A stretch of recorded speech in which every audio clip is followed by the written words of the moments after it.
درود شنوندگان گرامی، گفتارمان را از سلسله خوانش ادبی آغاز می‌نماییم.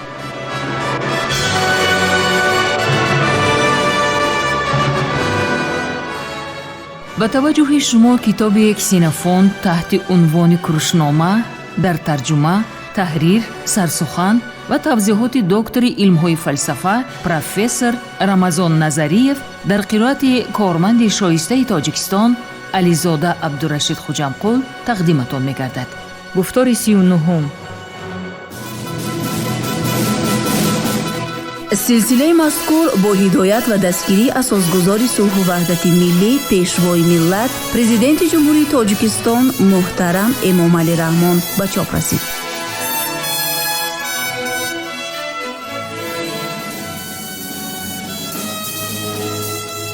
کروشنامه اثری است که تربیه سرلشکر و حاکمی آرمانی مردم فارس را در دوره هخامنشی‌ها تصویر می‌کند. آن همچون رمانی تاریخی، ترجمه حالی و دستورنامه اداره‌کنی و راهبری تعبیر می‌شود.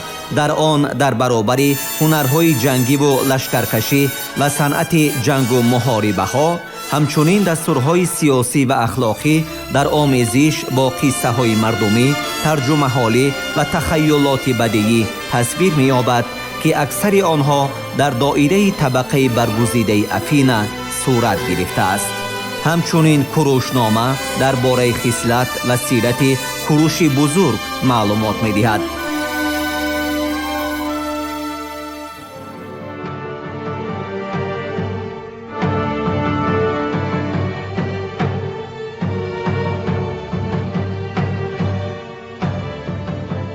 کوروش چنین سخنرانی کرد. اولین کسی که بعد او سخن گفت همان مادی بود که زمان خود را از خویش و تبار کوروش معرفی کرده بود. شاه هم گفت بود چنین است که به نظر من تو طبیعتاً شاهی هستی که نه کمتر از ملیک زنبوران اصل در خانه آنها منزلت داری، چون که زنبورها با خواهش خودشان به وی اطاعت می کنند و در آن جای می نشیند، کسی آن جای را ترک نمی کند و اگر به یگان جا پرواز کند کسی از وی عقیب نمی ماند. چون این خواهشی شدید برای در زیر قدرت او فرمان بردار بودن با آنها طبیعتاً خاص است. و تو هم فکر می کنم که آدمان همین گونه محبت دارند. آخر هنگامی که از نزدمان به جانب فارس رهسپار شدی، مگر نفری از بین مادها پیر و جوان خواهش گسیل کردن تو را تا دمی که استیگ ما را به قفا بر نگردان نداشته بود؟ هنگامی که از جانب فارس به کمک ما شتافتی، با چشمان خودمان دیدیم که قریب همه دوستانت اختیاراً از پی تو براه برآمدند.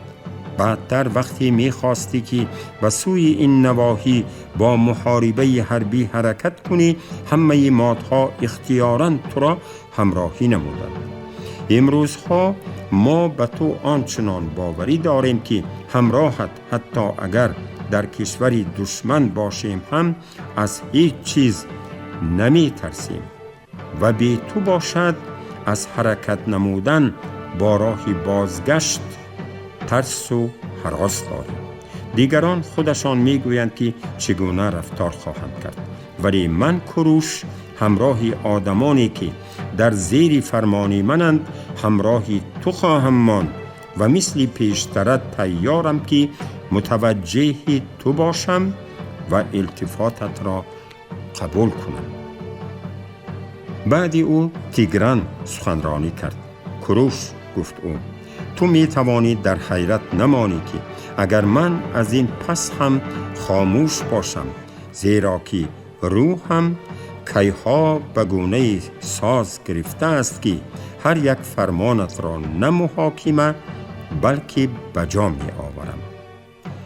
پیشوای گرکنیان گفت مادها اگر اکنون از اینجا رفتنی باشید، من می گویم که خدا نه با نیتی بد به شما واجب ندانسته است که به سعادت بزرگ نائل گردید، زیرا که اگر کسی از بین آدمان با خواهش خودش هنگام فرار دشمنان رو به قفا گرداند و سلاحشان را که خود آنها نیت سپاریدن آنها را داشتند صاحب نگردد و آنها را با تمام مال و ملکشان اسیر نگیرد، خصوصا اگر ما چنین داهی داریم که به نظر من به نام همه خدایان قسم می خورم برای ما نسبت به آن که خودش ثروتمند گردد با کمال ممنونیت نعمت می بخشد.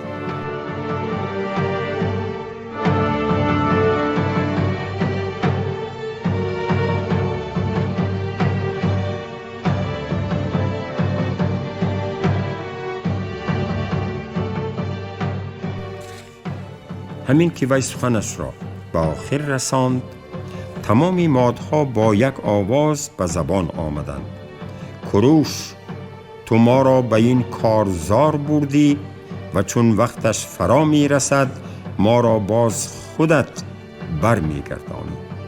کروش این را شنیده دعا کرد: ای زیوس اعظم، به تو تولا می کنم که در اجرای چنین کاری خیر برای این آدمانی که مرا احترام می کنند کمکم رسان.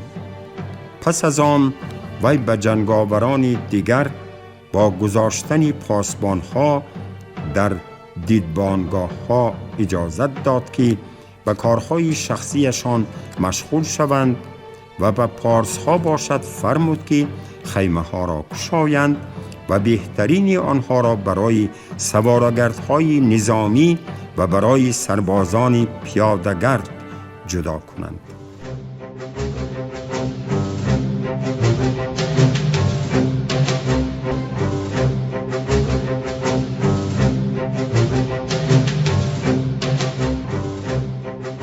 سپس فرمود که خدمتگاران خیمه ها همه چیزهای ضروری را برای پارس ها آماده ساخته به آنها برسانند و اسب‌هایشان را نگاهوبین کنند و به عهده پارس ها باشد تنها اجرای کارهای حربی باقی می‌ماند و بس.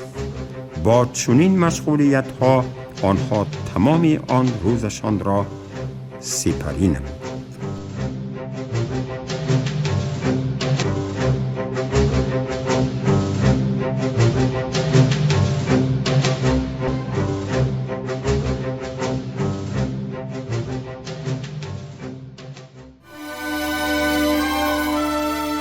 کتاب پنجم، باب دوم.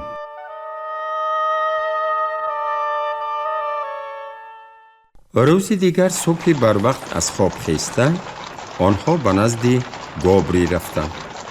کروش سوار اسب بود و او را عنقریب 2000 سوارگردان نظامی فارس همراهی می نمودند. از پس آنها همین قدر دیگر خدمتگارانشان می رفتند که سپر و شمشیرهای آنها را برداشته می بردند. قسمی باقی مانده لشکر نیز در صف نظامی راه می پیمودند. کروش به همه سواران فرمان داد که به خدمتگاران نوشان بگویند که هر کدام آنها را جزای سخت انتظار خواهد بود که اگر در قفای جنگاوران صف آخر نظامی قرار گیرند یا در پیش قطار جنگاوران یا در پهلوی آن و بیرون از قطار ستون شکل پیدا شود.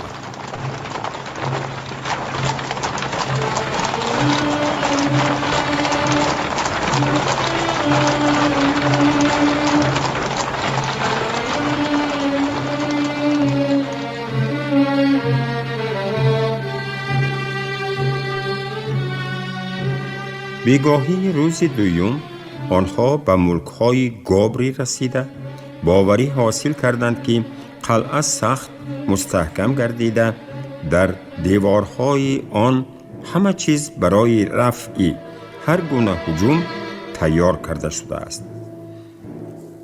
آنها این چنین مشاهده نمودند که در زیر حفظ استحکام‌ها تعداد زیادی برزگاوها و چاروای میده را به آنجا حی کرده آوردند.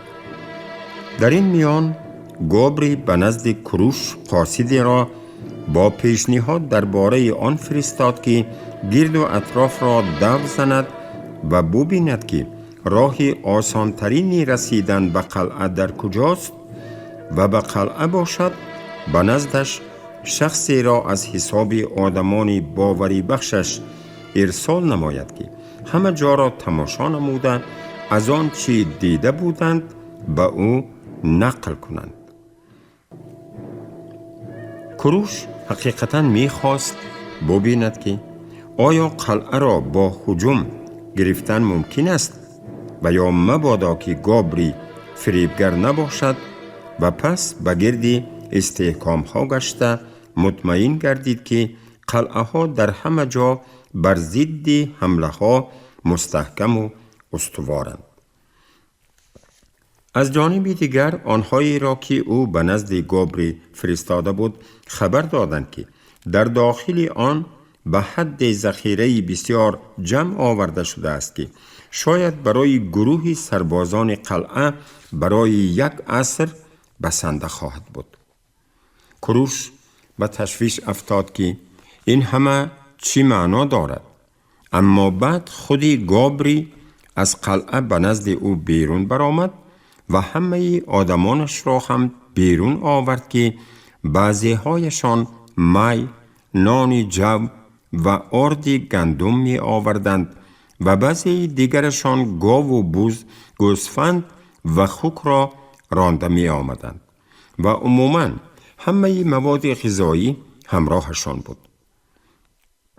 آنها این ذخیره های غذا را به فراوانی با خود داشتند تا سپاهی که با کروش آمده بود از این ذخیره ها خوراک شام بخورد.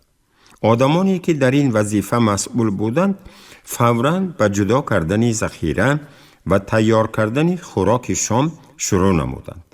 گابری باشد وقتی که همه آدمانش از قلعه بیرون برآمدند به کروش پیشنهاد نمود که به قلعه به طور دلخواهش و با انتخاب راهی بی خطرترین وارد گردید.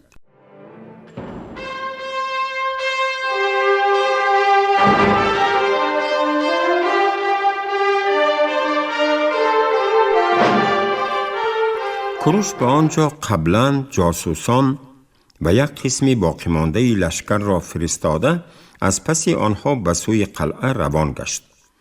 او از دروازه که وسیع گشاده شده بود در آمده همه دوستان و سروران گروه های جنگی را که همراه او آمده بودند از پسش دعوت نمود. هنگامی که همه آنها در قلعه جمع شدند گابری پیاله ها، جام ها، کوزه های طلایی، زیب و زینت های گوناگون، دریک های بیشمار و دیگر جواهر قیمت بها را بیرون برآورد و در آخر دختر خود، دختری بغایت زیبا و قامت بلند اما در آن حال در ماتم برادری هلاک شده قرار گرفته اش را نیز همراهش آورد. او را معرفی کرده گفت: کروش، من نه تنها این ثروت‌ها را به تو می بخشم بلکه تقدیر دخترم را نیز به دست تو می سپارم. تا با او هر چی می خواهی در اختیار توست. فقط از تو مثل پیشتره تولا دارم که برای مرگ پسرم انتقام گیر و دختری من باشد اکنون بر عوض انتقامی مرگ برادرش است.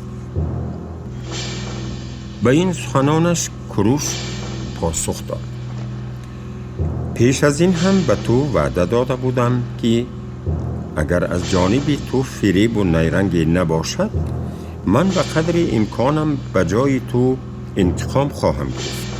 اکنون که به درستی سخنانت باوری حاصل نمودم عهده دارم که به وعده ام وفا کنم و آماده ام با دخترت نیز تصدیق کنم که با کمک خدایان به قول خود وفا خواهم کرد.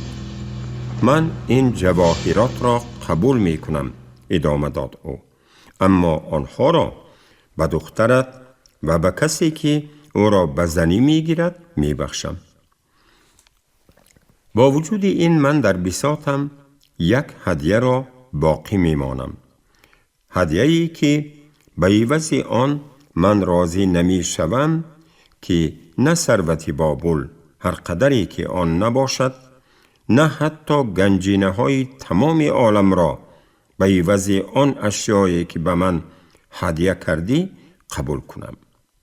گابریل ندانسته که آن چی بوده می تواند و اندیشه نموده که آیا مبادا کروش دخترش را در نظر دارد. پرسید: اما آن چی باشد کروش؟ او در جواب گفت: به فکرم گابری در عالم آدمانی بسیاری هستند که هرگز راضی نمی شوند، زیرا کاری بد صادر نمودن، خفه کردن یا فریب دادن به خود آنها وابسته است. اما از بس که هیچ کس با خواهش خود نه گنجینه های عظیم، نه قدرت، نه قلعه های مستحکم و نه فرزندان عزیزشان را به این آدمان سپردن نمی خواهد و پیش از آن که فضیلت‌هایش را آشکار کنند می مرد. تو باشی حالا به من یک قلعه توانای و هر گونه ثروت امکان پذیر و لشکری خود را با دختری گرانبهایت بخشیده‌ای و به شرافت این به من امکان دادی به تمام جهان نشان دهم که با خواهش خودم نه بر ضد مهمان نوازان بدکاری می نمایم، نه به خاطر پول و مال کسی را اذیت می دهم و نه عهدهای بسته را شکنم. باوری داشته باش تا آن دمی که انسان عادل باقی می مانم و آدمانی که درباره من چنین عقیده را پاس نگاه می دارند و مرا با تعریف‌های و ستایش‌ها قدر می دارند، من هیچگاه خدمتی تو را فراموش نمی کنم، ولی کوشش می کنم که با هر راهی که نباشد به منت پذیریت صاحب گردم. پروا نکن، سخنش را دوام داد او، که برای دخترت شوهری ارزنده نمی یابی. من دوستان خوبی زیاد دارم. یکی از آنها او را به زنی خواهد گرفت. براستی من گفته نمی توانم که او همان قدر ثروت خواهد داشت که حالا تو برایم عطا نمودی یا چند مراتب از آن زیادتر.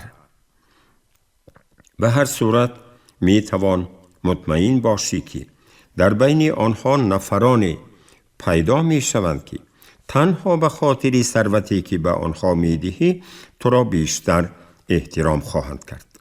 اما حالا آنها به من حسد می برند و به همه خدایان دعا می کنند که به آنها وسیله عطا نمایند که توسط آن نشان بدهند که آنها به دوستانشان نه کمتر از من صادقند و آنها نیز در حالی که زنده اند هرگز در مقابل دشمنانشان عقب نشینی نمی کنند، مگر آنکه یکی از خدایان به آنها خلل نرساند و آنها شجاعت و آبروی نیک را با تمام ثروت‌های سوریه و آشور به یگان گنجینه عوض نمی کنند. اینها جوانمردانی هستند، در خاطر نگاه دار که در نزد تو نشستند. شما گفتار 39 را از سلسله خوانش ادبی از روی اثر کسینوفونت تحت عنوان کروشنامه در ترجمه، تحریر، سرسخن و توضیحات دکتر علم‌های فلسفه پروفسور رمضان نظریف در قرائت علیزاده عبدالرشید خوجمقل شنیدید. کارگردان شیرعلی نغزلی، صدابردار کریم جان حمیدزاده.